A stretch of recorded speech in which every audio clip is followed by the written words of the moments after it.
Մենք բոլորս մարդիկ ենք, մարդիկ ամբողջ աշխարհում, և սա եզակի է, այնքան եզակի, որ ամբողջ եզերքում կարող է, որ էլ չկան այլ կենսաբանական էակներ, որոնք նույնքան խելացի են, որքան մարդիկ, ով է ստեղծել մեզ, որտեղից են գալիս և գնալով ուր ենք հասնելու։ Մենք նաև հոգի ունենք, զգացմունքների մի հսկայական և բարձ ամբողջություն, խորը առեղծվածով ինչու, գուցե այն մեզ փրկելու համար է, գուցե հենց դրա օգնությամբ է, որ այս աշխարհը մինչ այժմ կենդանի է մնացել։ Այժմ աշխարհում տեղի են ունենում իրադարձություններ, որոնք հազիվ են տեղավորվում բանականության սահմաններում, պատերազմներ, սպանություններ, և ոչ մեկն դրա համար չի պատժվում, և ավելին, ամեն մեկն ունի իր օրինական հիմունքները, իրականում պարզապես օրինակորեն սպանել երեխա, տարեց, կին կամ ցանկացած մի այլ մարդ, և պարզվում է, որ սպանությունները պարզապես տեղի են ունենում օրինական ճանապարհով։ Ինչու է սա հիմա այդպես։ Ստի աշխարհ, ագահության աշխարհ, աստվածացված դրամի և շահույթի աշխարհ, առանց կարեկցանքի, խղճի կամ գթության աշխարհ, ուր են կորել հարգանքի, բարեկամության և վերջապես սիրո զգացմունքները, սերը մերձավորի, այսինքն կողքիդ կանգնած մարդու նկատմամբ։ Ես հայ եմ, և դուք էլ։ Դուք բոլորդ մոռացել եք ցավը տանեմ բառերի մասին, ընտրությունների նախաշեմին։ Այս բառերը ինչպես միշտ օգտագործվում են ձեր կողմից, գրեթե յուրաքանչյուր խոսքում կամ չափազանց տեղին կամ անտեղին, ամեն անգամ առանց հասկանալու այս բառերի իրական իմաստը և դրանց հետ կապված հսկայական պատասխանատվությունը։ Ի վերջո դուք ասում եք, որ կհասկանաք և կցավակցեք կրելով նրա հոգու ցավը։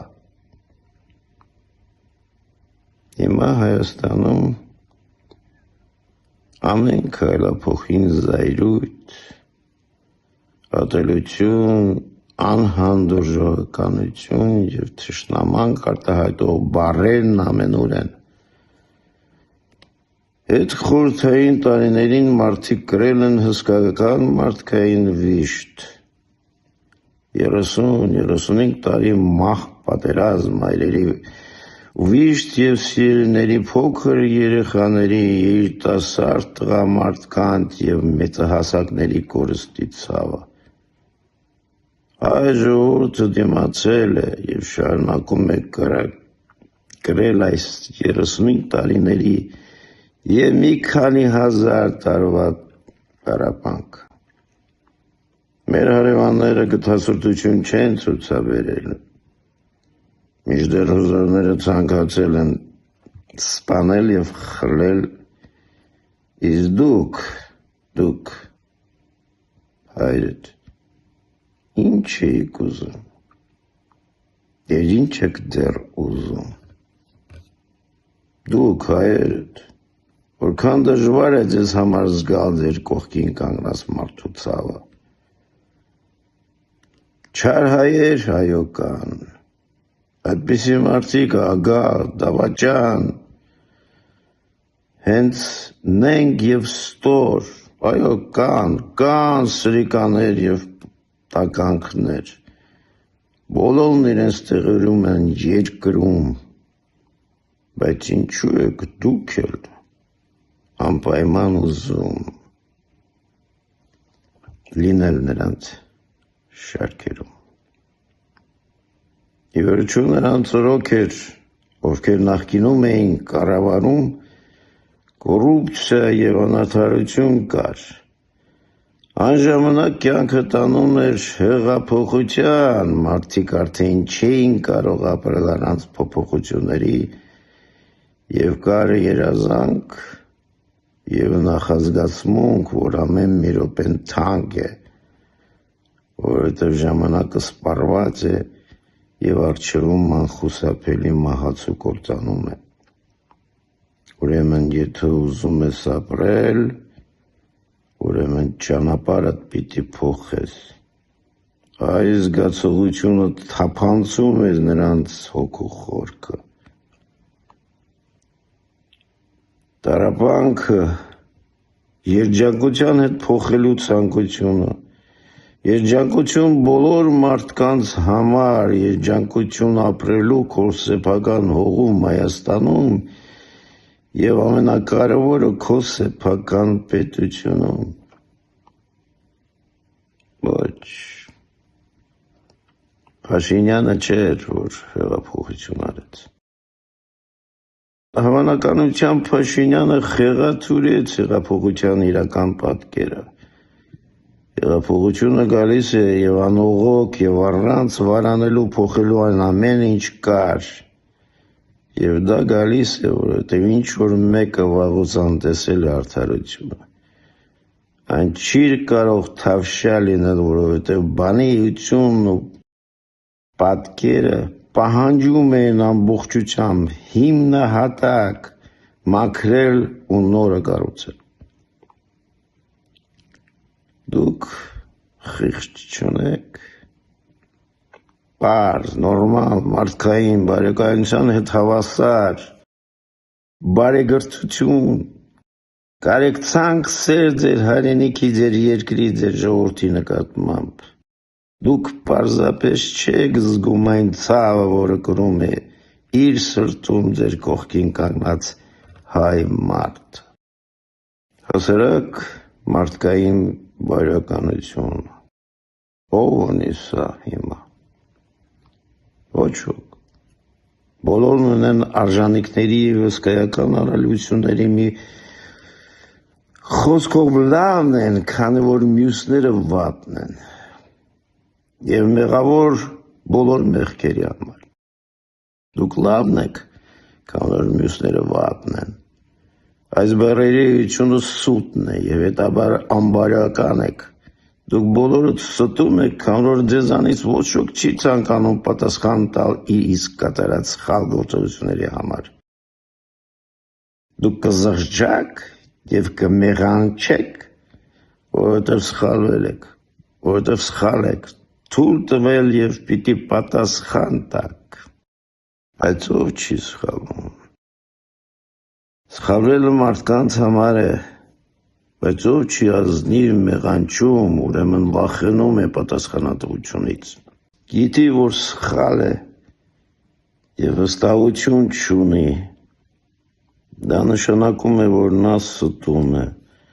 միտումնավոր, խաբում և անազնիվ է, սրիկա, տականք։ Ես սխալվում էի, բայց ուղղակի իմ սխալը ուղղեցի,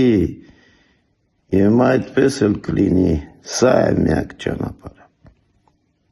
Փաշինյանը և մյուսները միշտ ճիշտ են։ Նրանք վաղուց են ճիշտ, և ճիշտ լինելու վերջը չկա, բայց նրանք, ովքեր չեն ընդունում իրենց սխալները, երբեք չեն գտնի ճիշտ ուղին։ Ընկնելով և բարձրանալով դուք կհասկանաք ճշմարտությունը։ Ես սուրբ չեմ։ Եվ այդպիսին երբեք չեմ դառնա։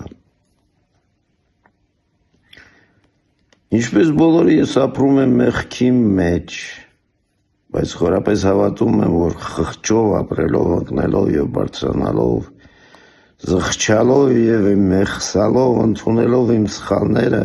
ես ավելի լավն եմ դառնում յուրաքանչյուր անկման հետ, քանի որ ես արդեն զգացել եմ սխալ ընտրության ցավն ու դժվարությունները։ Հայտարարեք ներման օր, գրկախառնվեք եւ ընդունեք ձեր սխալները,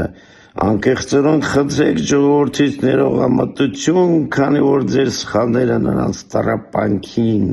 պատճառ են եղել։ Եվ հետո ձեռքի տված առաջ շարժվեք հարգանքով։ Եթե ոչ, ուրեմն ձեր մեղք մեջ չկա ոք արժանի եւ ազնիվ, ոչ ոք, ով կզգա ժողովրդի ցավը ավելի ուժեղ, քան իր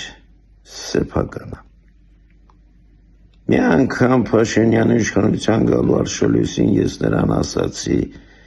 «Գաղափարները, որոնցով դուք իշխանության եկաք, հրաշալի են, ազնիվ, արդար եւ հետագաբար ամենակարող։ Դուք գործնականում չունեք հավատարիմ նվիրված մարդիկ, ընկերների եւ մարտիկների թիմեր, որոնք ունակ են առաջնորդելու եւ կառավարելու երկիրը։ Նրանք բոլորը երիտասարդ են, բայց նրանք կանգնած էին ձեր կողքին, միմյանց կողքին։ Սա նշանակում է, որ նրանք իրենց սրտերում զգում են հայ ժողովրդին երջանկացնելու գաղափարի գերակայությունը, եւ սա նշանակում է, որ նրանք կկարողանան ճիշտ որոշումներ կայացնել, երբ որ պահը կա։ Բայց ես սխալվում եմ։ Օրենքի գերակայություն, արդար եւ իմաստուն օրենքների ընդունում, իրավունքների պաշտպանություն, պատասխանատվություն եւ պատժի անխուսափելիություն, հանրային իրավական ինստիտուտների ստեղծում եւ նրանց օրենքի ուժ տալը, որը եւ կհանգեցնի Հայաստանի ներկայիս պետության անշրջելությանը եւ վերջո կապահովի նրա բարգավաճումը, պաշտպանելով այն ներքին ցնցումներից։ Ես սիրում եմ քեզ, բայց միևնույն ժամանակ գուցե չհարգեմ քեզ, բայց ես խորը զգացողություն ունեմ, որ մենք բոլորս հայեր ենք եւ պարտավոր ենք օգնել միմյանց եւ չնեղանալ, երբ դա միշտ չէ, որ ստացվում է։ Ես, դու, նա, մենք բոլորս որտեղ էլ որ աշխատենք, պետական շահերը պետք է առաջնային լինեն, օրենքի պահպանումը որպես բարձրագույն արդարադատություն, օրենքը որպես պետականության խոր հրթանիշ։ Ես չեմ փրկի աշխարհը, առավել ևս Հայաստանը, իհարկե ոչ այս մեղավոր աշխարհից, բայց ամեն անգամ, երբ մենք կանգնած ենք կործանման եզրին, ինչպես հիմա, ինչ-որ բան խանգարում է եւ կյանքը շարունակվում է։ Ինչ է սա։ Աստված, ֆանատիկ հավատք, ամենակարողը թե ամենաբարձրյալը, պատահականություն կամ ճակատագրի անտեսանելի ձեռքը։ Ոչ, բայց Աստված ասաց, քայլեք այս ճանապարհով, փորձությունների եւ տանջանքների ճանապարհով, քայլեք այս ճանապարհով եւ ձեր հոգու տանջանքներով ու տառապանքներով կհասնեք փրկության։ Բայց այս տառապանքները պիտի մեզանում արթնացնեն գթասրտություն եւ սեր մեր նմանների, մարդը մարդու նկատմամբ, եւ այն ժամանակ մարդն իրապես կշնորհվի իսկական ամենակարող բանականությամբ եւ կգա երջանիկ հավերժ նրա փրկություն։